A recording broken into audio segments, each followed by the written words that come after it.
I remember having an insatiable passion and zeal for the prophetic, but I found it to be shrouded in profound mystery.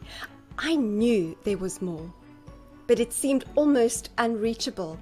I couldn't understand why it took so long for the prophetic to ignite in my life. There was so much on the inside of me that there was no way that I would dare breathe it aloud to anybody. Jeremiah 33 verse 3 was indeed a hidden treasure that I needed to excavate. I discovered that others had or were experiencing the same thing, and then I understood. I also became aware of several reasons people are indifferent to prophecy. There are more, but I'm listing 11 today. Number 1, they don't believe or understand it. There was a time I didn't believe it either. And as for understanding, I was clueless. Number 2, those who weren't exposed to prophecy or had very limited exposure to prophecy. I went through a long, arduous wilderness period for about 15 years where God was silent, or so I thought. In addition, I wasn't exposed to prophecy and hadn't received any kind of prophetic word. Number 3, they don't have a revelation of the value of prophecy. And I didn't either for many years. I came from a church background which was very strong in the word, but light on prophecy, where only a few privileged people prophesied, and they were mainly guest speakers. Number 4, those who have been hurt by a prophetic word. Yep, been there too. Number 5, for some, the delay of fulfillment has been so long that hope deferred has made the heart sick. Number 6, those disappointed by prophecy. Things didn't work out the way they had hoped it would. Yep, me too. Number 7, those who no longer have a need for prophecy. They are settled and comfortable in their lives. There's a saying that needs that are met no longer motivate. Number 8, timing.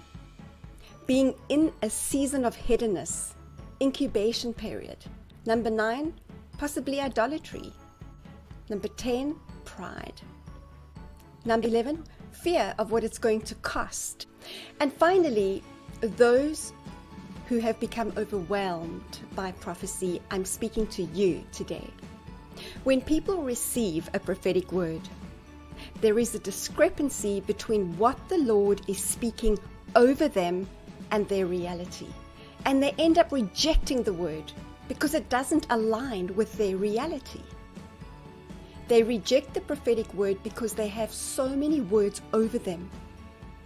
They start to feel the weight of potential and they reject it because they aren't able to bring their belief system into alignment. They aren't able to integrate it. Some of you have seeds that have been sown and planted and need to come up into maturity. There are those that need to be brought up into maturity.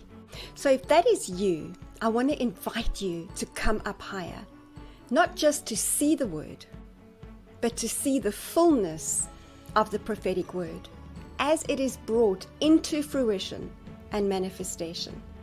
Come into the fullness of the promise.